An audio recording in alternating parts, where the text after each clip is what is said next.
Hello दोस्तों, स्वागत है आपका अपने YouTube channel SS study group में। हमारा टॉपिक चल रहा था अभिप्रेरणा।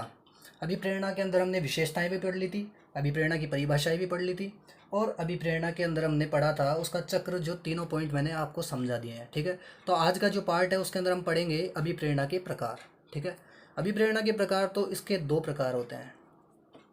दो प्रकार होंगे तो कौन कौन से हैं? तो देखिए, सकारात्मक, प्राकृतिक या आंतरिक अभिप्रेरणा। तीन नाम इसके, तीनों नाम याद रखें।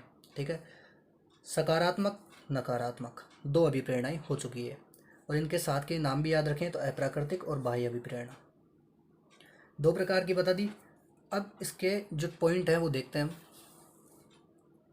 सकारात्मक अभिप्रेरणा तो क्या होती है? सकारात्मक अभिप्रेरणा कि ऐसी अभिप्रेरणा जो स्वयं से प्रेरित हो। कहने का मतलब कि कोई व्यक्ति है जो पढ़ाई कर रहा है, मान लो पढ़ाई कर रहा है, पढ़ाई करते करते करते करते उसने दिमाग के अंदर अपने आप आया कि पढ़ाई का जो अपना रूटीन है वो इस प्रकार से बनाया जाए कि हमें सफलता मिले। ठीक है, और उसने नए तरीके अपना लिए, नए तरीके अपनाए उसने। ठीक है, अब नए तरीके अपनाने के अंदर उसने क्या किया कि अपने अंदर से प्रेरित हुआ कि मैं 10 घंटे पढ़ूंगा तो मैं ये वाली नौकरी लग जाऊंगा, कोई सी भी, मान लो आरएएस की नौकरी लग जाऊंगा। ठीक है, तो वह अंदर से प्रेरित हुआ। ये इतनी बात समझ में आई। तो स्वयं से प्रेरित अभिप्रेरणा क्या कहलाएगी? सकारात्मक अभिप्रेरणा। आंतरिक अभिप्रेरणा भी कह सकते हैं। ठीक है, तो वही शब्द आ गया नीचे, स्वयं से प्रेरित या आंतरिक अभिप्रेरणा। दूसरा पॉइंट है शिक्षा में अधिक महत्वपूर्ण, कि भाई शिक्षा के अंदर सबसे अधिक महत्वपूर्ण कौन सी? यही अभिप्रेरणा होगी, आंतरिक। भाई लोग बाग बाहर से मोटिवेट तो करते हैं, मान ली बात, लेकिन अगर कोई व्यक्ति अपने आप से मोटिवेट हो तो वह सबसे बेस्ट होता है।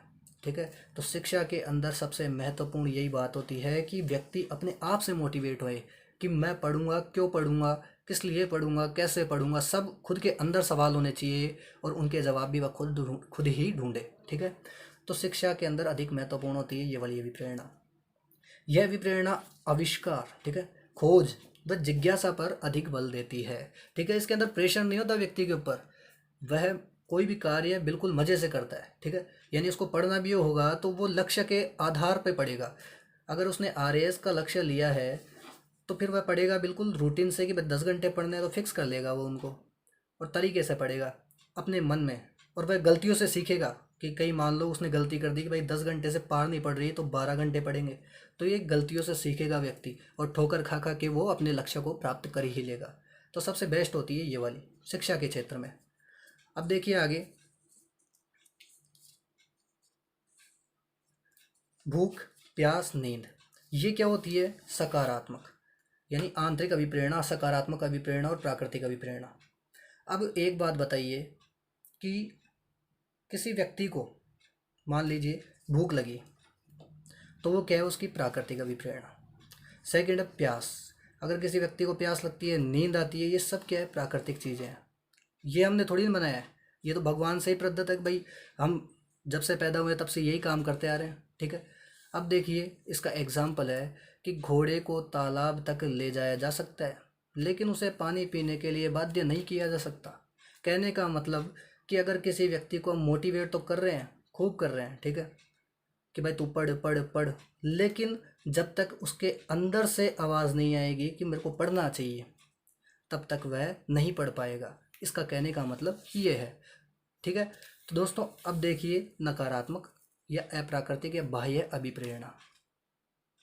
अब देखिए कि दूसरों से अर्जित अभिप्रेरणा। दूसरों से अर्जित अभिप्रेरणा का मतलब क्या हुआ कि इस अभिप्रेरणा के अंदर यह है मेन चीज़ कि अपन अंदर से नहीं होंगे, यानी अंदर से स्वयं से प्रेरित नहीं होंगे। इसके अंदर कोई दूसरा व्यक्ति आके बोलेगा कि तू पढ़ ले, तब जाके तेरे को नौकरी मिलेगी।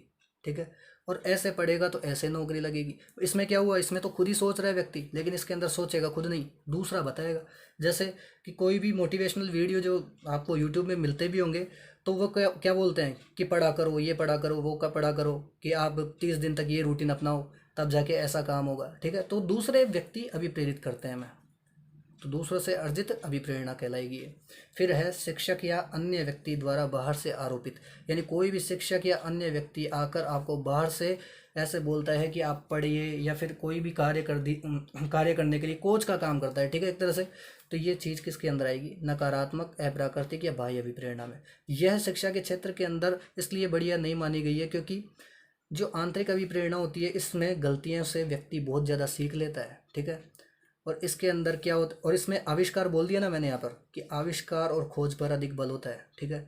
लेकिन यहाँ पर क्या है, थोड़ा बनावटीपन आ जाता है कि व्यक्ति कोचिंग करता है, ठीक है, और कोचिंग के अंदर कोई भी चीज़ें सीख रहा है तो उसको खुद को कोई जोड़ थोड़ी ना आ रहा है, इसके अंदर व्यक्ति खुद सीख रहा है, ठीक है। अब देखिए आगे, उपलब्धि की अभिप्रेरणा, इसका एग्जाम्पल क्या है, उपलब्धि की अभिप्रेरणा और सत्ता अनुमोदन आदि। कहने का मतलब कि भाई जो सत्ता का अनुमोदन है वो सब, और जो उपलब्धि, कोई भी उपलब्धि है, अपने को उपलब्धि चाहिए, ठीक है, तो उसके लिए जो भी अब अभिप्रेरणा काम आ रही है वो सब इसके अंदर उदाहरण आएंगे। उपलब्धि की अभिप्रेरणा वैसे अलग से टॉपिक अपना, तो मैं अलग से बताऊंगा पूरा। एग्जाम्पल क्या है इसका, पाठ सीखने के बदले किसी बालक को पुरस्कार देना। कहने का मतलब है कि कोई भी बालक है उसको बोलते हैं कि भाई देख, तू अगर 10वीं क्लास में पास होता है तो हम देंगे तेरे को एक गाड़ी, ठीक है। ये बहुत ज़्यादा प्रचलन में थी ऐसी चीज़ें कि 10वीं क्लास में पास होगा तो गाड़ी मिलेगी, फ़ोन मिलेगा, ठीक है, मोबाइल। अब ये चीज़ें इतनी, क्या हुआ, लक्ष्य बना दिया उसके लिए। लक्ष्य, मेन जो लक्ष्य था वो तो हट गया कि भाई आपको कुछ भी पढ़ाई करके अधिगम करना है, वो मेन लक्ष्य था वो तो हट चुका। लेकिन ये बनावटी लक्ष्य बना दिए गए, किसके द्वारा, जो दूसरे व्यक्ति है, अन्य व्यक्तियों के द्वारा, कि भाई कैसे भी करके पढ़े तो सही है, ठीक है। तो इसलिए ये लक्ष्य परिवर्तन करके इनका गाड़ी और मोबाइल वाला, फिर बाद में क्या हो गया, ये पढ़ने लगेगा, ठीक है, जो भी बालक था वो पढ़ने लगेगा। तो ये सब चीज़ें क्या हुई, नकारात्मक, अप्राकृतिक और बाह्य अभिप्रेरणा। इसके अंदर बालक क्या होगा कि बस सिर्फ उस लक्ष्य, दूसरे लक्ष्य के लिए, यानी गाड़ी और मोबाइल के लिए ही सीखेगा सब कुछ। जो उसका मेन लक्ष्य है पढ़ाई करना, वो लक्ष्य हट जाएगा वहाँ से। तो दोस्तों ये था अभिप्रेरणा के प्रकार, और अभिप्रेरणा के प्रकार मैंने पूरे एग्जाम्पल द्वारा समझाए हैं, पूरे अच्छी तरह से समझाए हैं। तो दोस्तों आई होप आप लोगों को ये सब कुछ समझ में आया होगा। तो अगर ये वीडियो आपको अच्छा लगा तो वीडियो को लाइक करें, चैनल को सब्सक्राइब करें और हमारे साथ बने रहिए। मैं इसी प्रकार की वीडियो आपके लिए लाता रहूँगा। धन्यवाद।